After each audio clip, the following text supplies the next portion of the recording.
these massive calving fronts breaking off icebergs as they're moving out into Disco Bay, and you hear it, you feel the vibrations, and the colors of the low angle sunlight and everything are just absolutely magical.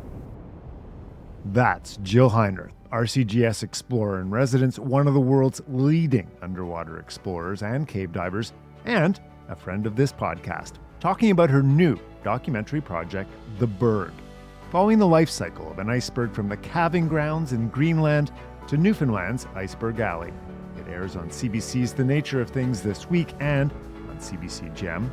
Here's a clip from The Berg, narrated by host Sarika Suzuki, as Jill and her dive team choose their iceberg in the chilly North Atlantic waters. The big question is, which of the sibling bergs should we film under? We need one that's not too tall and not too tippy. All right, so we're looking at this berg here, Jill. The thing I like about this is not a lot of overhangs or things that can fall on our head. This is really far into its evolution. I'm thrilled to have Jill back as our guest on this episode of Explore, the Canadian Geographic podcast. Welcome to all you explorers out there, armchair and in motion. I'm your host, David McGuffin.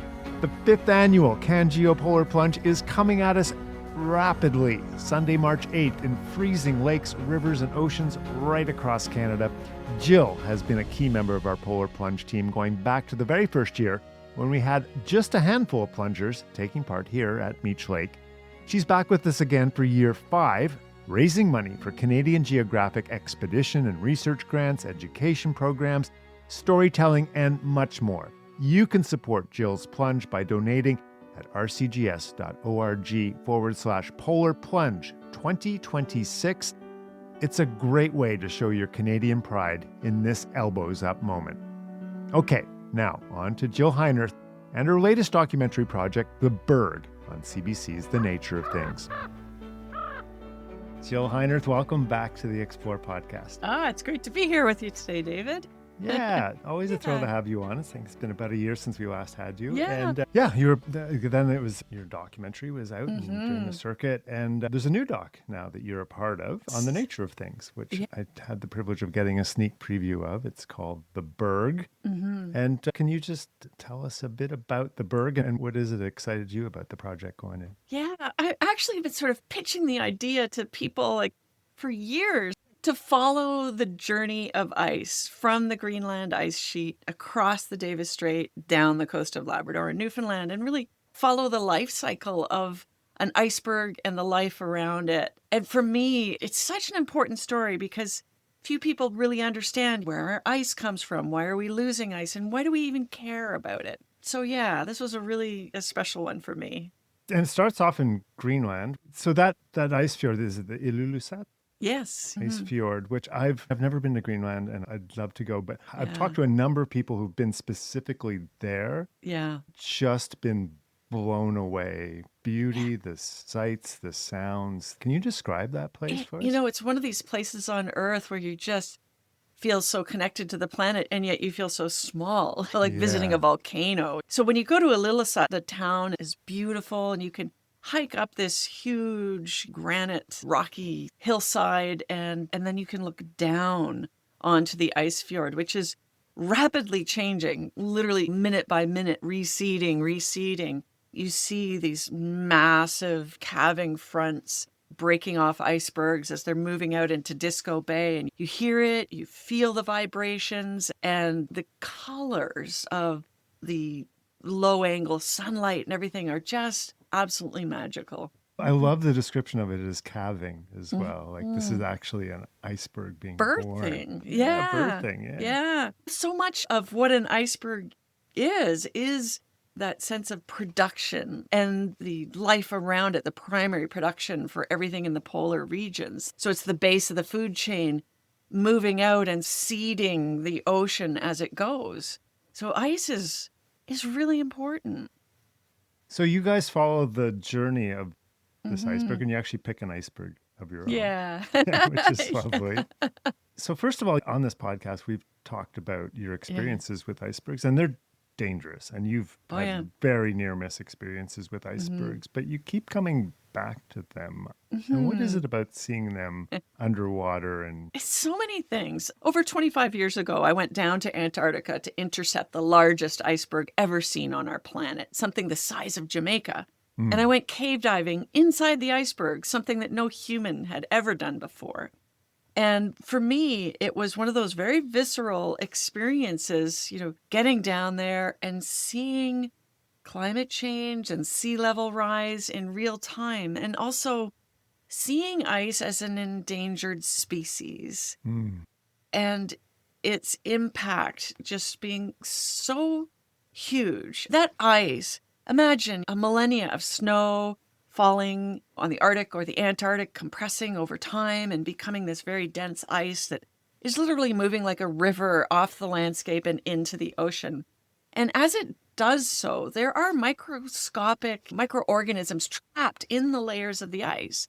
Things like diatoms. So diatoms are like these little unicellular organisms, these algae that are living in a glass house. So they're little glass spheres, basically. When they die, those little glass spheres drop to the bottom of the ocean or a lake or whatever and become diatomaceous earth that we use for fertilizers, water filtration, paints, many different things like that. But it's also a carbon sink for the planet. So these little teeny animals have such an important feature, being a carbon sink, but also producing half of the oxygen that we breathe. The oceans are literally producing oxygen for us. And all of this is integrated with ice. So I think people think about ice and they think about this little cube in their drink, but it's really more like a living, breathing organism that's endangered on our planet. And you get to this point in the documentary too, but the icebergs are freshwater and they're melting into seawater. And what does that reaction look like? Well, it creates some really weird visual effects. So freshwater melting into saltwater is like putting oil and vinegar together in your salad dressing and how it wants to balance out and find a layer. And when you mix it up, you almost can't see through it. So it's really interesting visually, but that also affects our buoyancy in the water column because we float more in saltwater and less in freshwater. Now we've got this iceberg that's going up and down with the surge of the waves. And as it does so, it creates these weird currents, both from the movement of those waters and the different density of the waters. So it's a little bit of a washing machine ride, but it's also like creating its own wake as well. So it's a biological wake in a sense, because as it's releasing these diatoms and algae, other phytoplanktons now feeding on that and moving on up the food chain, everything's gathering around the ice and creating a wake. When you first drop into the water away from the berg and you swim towards it, there's some unusual visual effects and then increasing life as you get closer. Yeah. I think there's in the doc, there's a fisherman off Greenland who's just talking about that. He goes there to catch cod because the cod all gather there, which brings us to Newfoundland, right? Which is, I think, where you did a lot of the diving in the dock. Right? We did. Twillingate, which is where a lot of people go for iceberg tourism. The Iceberg Alley, right? Yeah. Yeah. And you're working with a crew, I think a bunch of RCGS fellows there, right? Is it Ocean Quest? Yes. Yeah, indeed. Yeah. Rick Stanley, John Olivero, Jason Suley. Yeah, it's an incredible team. They do a lot of work for recreational diving, but they also do things for Coast Guard and a lot of film and television work as well, and enabling scientific research along the way. Yeah, they're great group to be out, and I love every minute I could spend with them. And so what was that experience like then off the coast of Newfoundland? It was an amazing experience. Picking a berg means that you're going out in the boat and you're ensuring that something's as safe as it can be. Because you can't call iceberg diving safe by any means, because icebergs, especially at that stage in their life, they're constantly melting. So you see them fizzing. You can hear them fizzing and popping and cracking. And if there's any major sort of overhead stuff, that's probably not what you want to be around, because you don't want something falling off and hitting you, and you don't want the iceberg rolling, something that we witness quite a bit. Right. And at that time of And year, that can which happen really quickly too, yeah, right? The roll. Yeah. oh yeah, absolutely. You can have a big piece of ice calve off of a berg, and that destabilizes it in the water, and now it wants to find its center of balance again, and it may roll or flip or further break up. So you got to pick your berg. And when we get in the water, we get in the water away from the berg, and we descend and then approach the berg underwater, theorizing that's a whole lot better than being at the surface beside the berg where something could hit you in the head. This isn't something most people do, right? No, and I wouldn't recommend it. It's a risk that I take willingly Yeah. for pursuit of science and education and outreach. But yeah, it's dangerous. There's a lot that could go wrong. And you guys did have, I think you at one point you had to pull out. Sort of Yeah, odd. we're listening at all times to the berg, and we're hearing little cracks and even groans and pops and things. But every once in a while, you hear a major break and you just feel it in your sternum. But because water transmits sound better than air, about 4 times faster, it's very loud.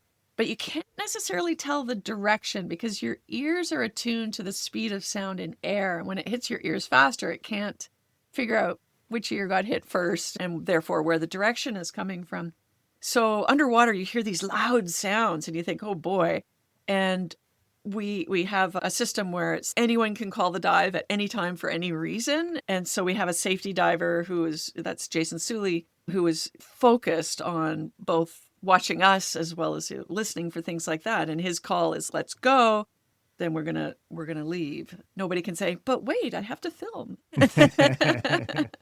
Not to spoil, there is an end to this iceberg. All icebergs, I think, Yeah. ultimately just melt away. I was actually surprised how dramatic the end of your iceberg was. Like, Yeah. can you describe that? Imagine Newfoundland in May, June, and into July in the iceberg season. It's warm, Yeah. warm. Yeah. And that means it's raining and there's wind. Storms have a big impact on these icebergs and can change them overnight to the point where they're unrecognizable or gone. So yeah, an iceberg may take 2 years in its journey from the Ililissat across the Davis Strait. It might spend a winter locked up in the sea ice around Baffin Island. And then in the spring, when that ice breaks up, it comes down the coast. And then some have made it as far as Bermuda, if you can believe it. Wow, That's really? the farthest south.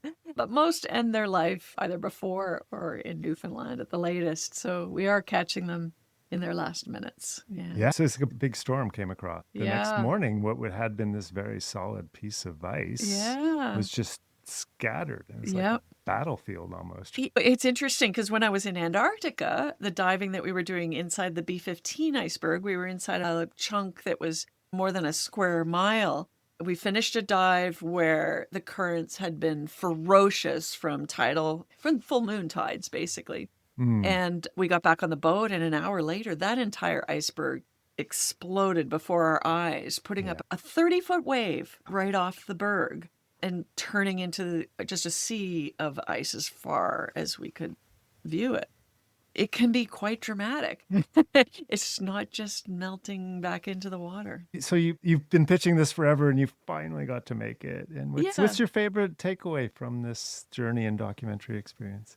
It's a funny, completely different aside that goes with this production, and it always will in my mind, is when we actually shot this last summer, it was 1 week before I went in for cancer surgery. And so it was a pretty vulnerable time in my life. And I hadn't really told very many people. And I told the whole crew there because I knew I just needed the love and support and understanding why I needed to go to bed at 8 o'clock at night. Yeah.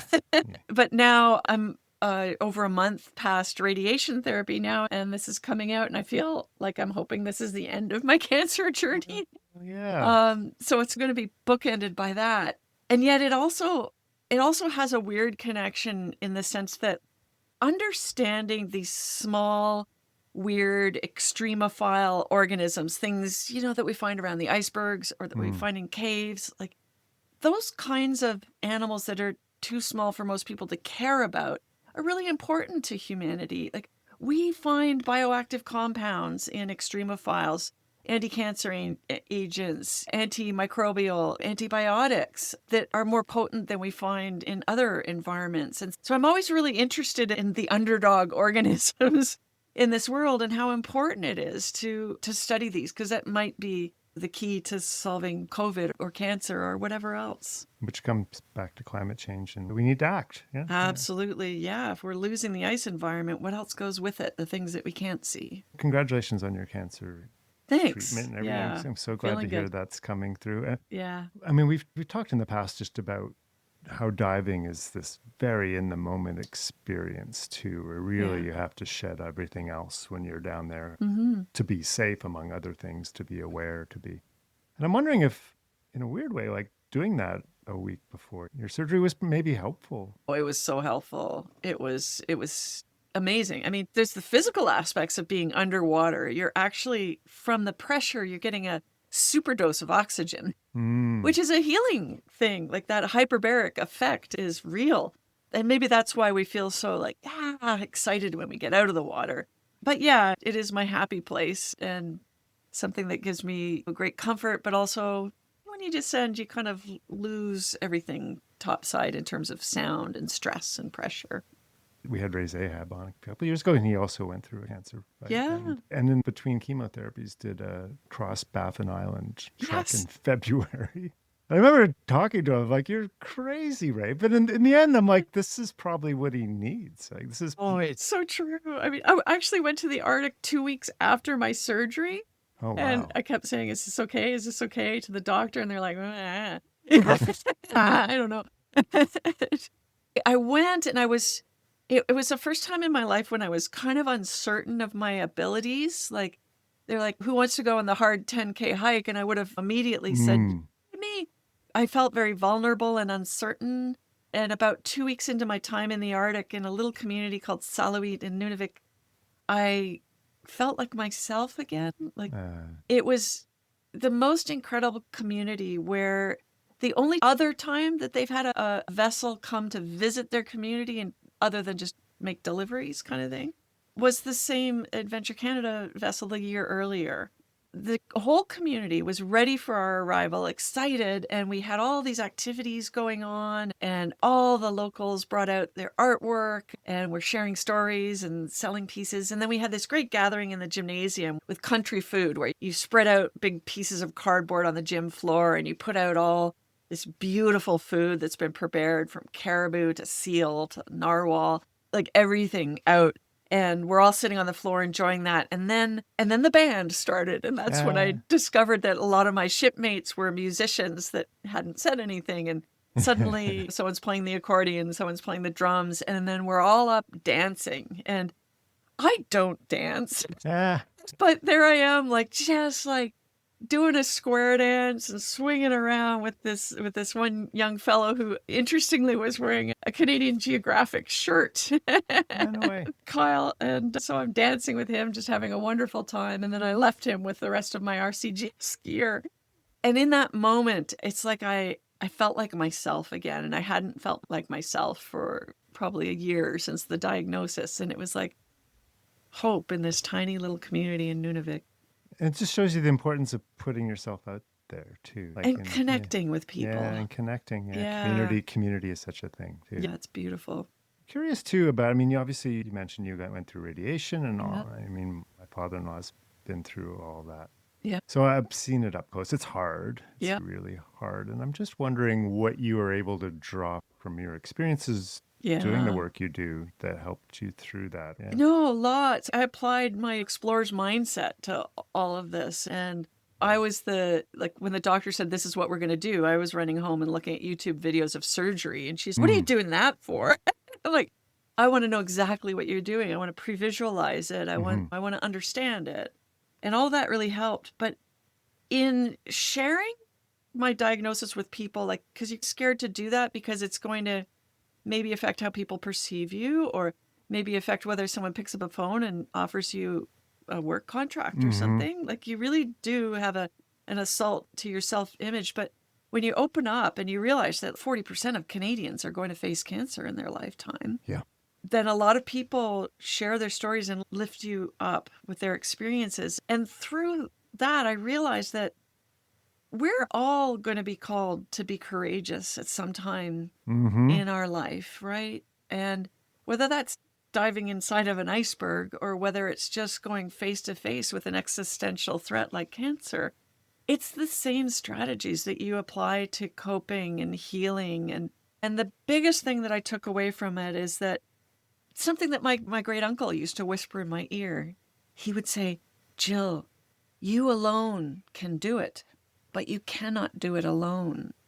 So it's the connections and the community that are the most important thing. Those collaborations with humanity. Collaboration's key. It's so key. I just interviewed David Saint-Jacques about the Artemis mission. Oh, yeah. But he's like, astronauts, it's an impossible job. It's an impossible job for one person, which is why we all have to work together so closely. Yeah, exactly. I think of you too. Pete and myself, we're the hands and eyes of someone else in a remote space. Yeah.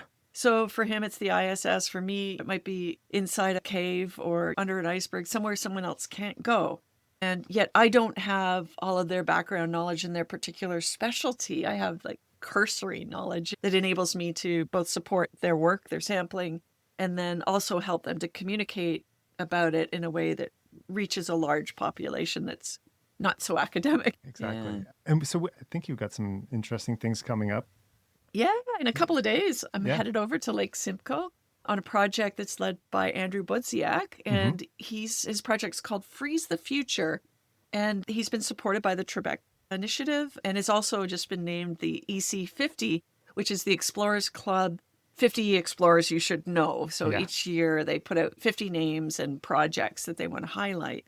So Andrew's leading this project where we're sampling the under ice algae communities. And we know a lot about icebergs and sea ice and the diatoms and algae that we talked about earlier.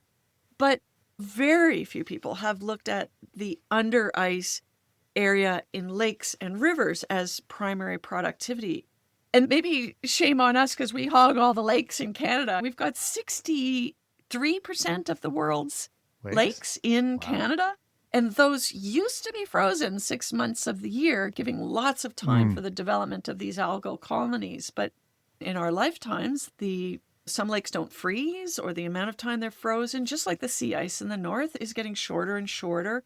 And how will that affect the primary productivity of everything living below? It's a really critical part of understanding the whole nutrient cycle in these lakes and rivers. So we go in through a hole and underneath and use this little thing that sticks to the ice ceiling to try and trap a little area. And then we literally pump the water and everything living against the ice down into an Nalgene bottle and close it up and then move on to another location and sample where the light is getting through and where the light is not getting through, because these algae rely on photosynthesis. So we should see something different in the dark areas and in the light areas. But we don't know because the surface snow and everything changes through the season or year on year. It'll be fascinating. I can't wait to hear more about that because, especially with me, like I think of a lake and I think the fish all just drop to the bottom of the lake in the winter and that's it. There's really not much going on, but I think you're about to prove us all wrong. Yeah, no, it turns out there's a lot happening in the winter. And one of the next sort of chapters of Freeze the Future is we're going to sample underneath the ice in the Ottawa River as well. Because that cave system that I'm exploring under the Ottawa River, we know that it's fed by organic matter like leaves and sticks and things that fall into the river and get sucked up in these sinkholes and distributed through the cave. And there's a lot of animals in the cave that rely on all of that natural detritus to live. But we've never really considered what the ice delivers in terms of primary productivity, because there's still quite a lot of activity and feeding going on all winter inside that cave. And that's all sort of new science as well. And the Ottawa River, that's also a project you've been working on for a while. I remember it was a pandemic. I think we all got stuck at home. Yes. And so you just started looking closer to home. A friend of mine had discovered and mapped that cave system back in the late 80s and early 90s. But the first time I swam into the cave system, what I saw was the life within, something that he had noted, but was more focused on just mapping. Yeah. And so now working with Dr. Andre Martel at the Canadian Museum of Nature, we're we're trying to figure out who lives there, how do they live there, why do they live there in the darkness, and how is that different than the open water? Because in the cave, obviously, photosynthesis not happening. Yeah. But obviously, there's food getting into that environment because it is this very rich biological Eden that I've seen nowhere else on this planet. And you've seen a lot.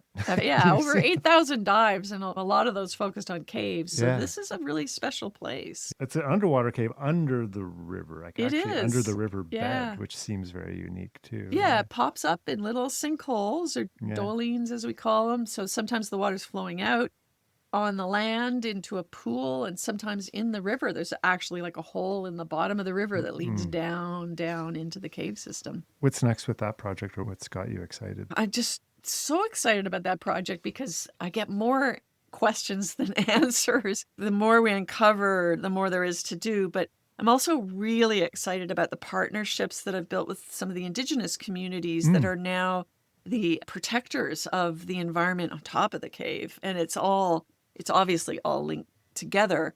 And obviously in their traditional knowledge, they have a much bigger understanding and emphasis on the interconnections of things and beings and the air, the land, the sea all together. So it's very exciting to me to work with them and integrate the traditional knowledge into some of the research I'm working on, as well as learn more about the cultural significance to them of this landscape and cave system too. What have you learned? Oh, the cool thing is that there is Indigenous lore about a being inside underwater caves. So to me, that's fascinating. Like, how did they know? They would have seen these sinkholes and the water bubbling up or sucking down into the ground. But the animal within the caves, Mishipishu, is balanced by the thunderbird in the sky. And the thunderbird is very closely connected with Wazo Rock on the North Shore opposite Deep River. And so this little piece of the Ottawa River watershed has incredibly significant cultural significance for Indigenous people, and is also a very early spot in Canadian exploration and documentation of natural phenomena as well. It goes to show, and this comes up again and again, in traditional Indigenous knowledge, there is science. Oh, there's no question. Yeah. And a rich oral history that carries through those observations through the millennia to be able to share their stories about specific aspects. A knowledge keeper might be the knowledge keeper for beavers and know everything about beavers. And that's just been passed down generationally. And those observations persist and can be so valuable to scientific inquiry today. It's always great to have you on. I learned so much, Jill. Oh, it's fun. So thank you. I'm asking people now what, especially explorers, if there's like a movie around exploration, could be a Hollywood movie that catches your imagination. Oh, my favorite documentary is Into the Void. Tell me about that. Is that Name the wrong. climbing one? Yeah, Joe Simpson's story. Yeah. Yeah. In South America. He fell into a crevasse, was hanging by a rope, and his partner had to make the very difficult decision. Like, he assumed he was dead and cut the rope. Yeah. So he falls deeper into this crevasse. He's very badly injured. And then his partner realizes that he's dead. He's down the crevasse. He hikes out. He stays at the camp for over a week, just trying to figure out what to do. And then eventually realizes Joe's not coming back. So he burns his clothing and his belongings. Meanwhile, Joe, for 1 week, has been crawling off of the glacier with broken legs and is almost at death when he is crawling in the darkness and something smells horrible, and he realizes he's crawling through his own latrine in his base camp, and he's made it to find his buddy who's now burning his clothes. It's amazing. That is it's an amazing movie. The book and the movie. Yeah. Oh, yeah. There's a scene in there too. There's some humor in it, believe it or not. Yeah. And he's like with broken limbs crawling across this glacier, and with the song from with the Boney song M. Brown Girl in a Ring is running through his head, and he's like, why this one? Why do I have to die with this earworm? Yeah, I love that. Yeah, which is also proof that even in the worst situations, there's humor.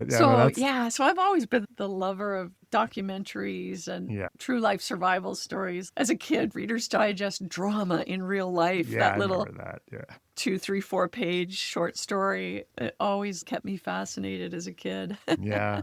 You've worked with James Cameron too. Yeah, I did. Yeah. Yeah. What an amazing, hardworking soul. Yeah. Yeah.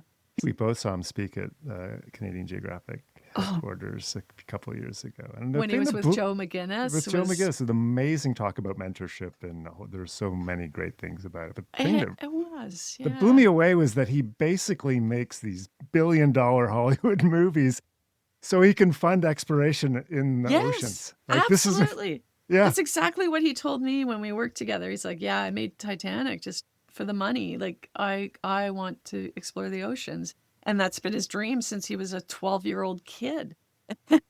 Good Lord, that drive. That's incredible. Yeah. It is. He is one of the hardest working people I've ever worked with, and a man of such strong convictions, too. Yeah. It's a pleasure to work with him. What's it like to be in a conversation with him or in a work situation with him? He doesn't suffer fools. Yeah. He is intense, and he hears everything, and he's a great listener. So I really enjoyed the downtimes when we were just sitting around and having a break or eating lunch or something. But I have a very memorable lunch with Jim, and that was, we were underwater for 8-10 hours a day, literally. It was so intense. Where was this? This was down in Florida that we were filming. That's the only way we could stay in the water. But I would literally swim to the water's edge, and someone would give me a new set of tanks to go back under again.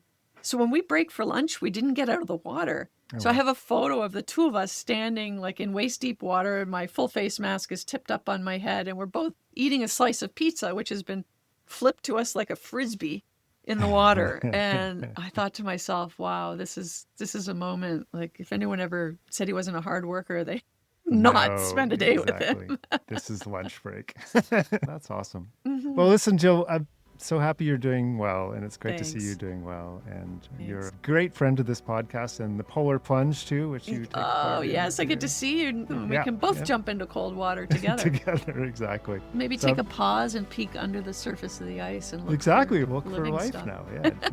All those people jumping in may not be the best scientific environment. I don't know. Maybe we're feeding the algae with our... We could be. Yeah. Almost no question. Yeah. All right. Awesome. Thanks again, Jill. And folks can look for the Berg on the Nature of Things. And when's that coming out? February 26th. So you'll be able to see it for showing that night. And then it'll be streaming on CBC Gem as well. Yeah, CBC Gem. So much great stuff on there. It's fantastic. Thanks, Jill. All right. Take care. And thanks to all of you for listening. That Canadian Geographic talk with James Cameron and Joe McGinnis, Jill and I were talking about, you can go hear that in episode 63 of this podcast from back in July 2023. It's a fascinating conversation about our oceans, the creative process, and there's a powerful through line about the importance of mentorship. Definitely worth a listen. And Jill has been a frequent guest on this podcast too, going back to 2019. Her last visit was for episode 100, an epic one. Check that out too. And if you like this podcast, please give us a 5-star rating and write a review where you listen. It helps us to build this Explore community. And be sure to subscribe so you don't miss upcoming episodes.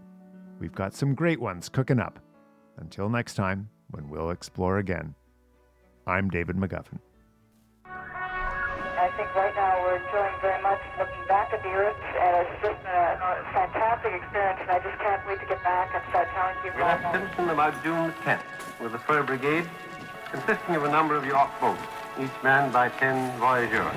For us Inuit, it means that Inuit oral history is very strong. And we flew low over every inch of the country that could be. We were hoping that he would fire at us. I guess 160 dives or so. There are shrimp, fish swimming around outside. It's just fabulous here. Well, I'm a first for Canada.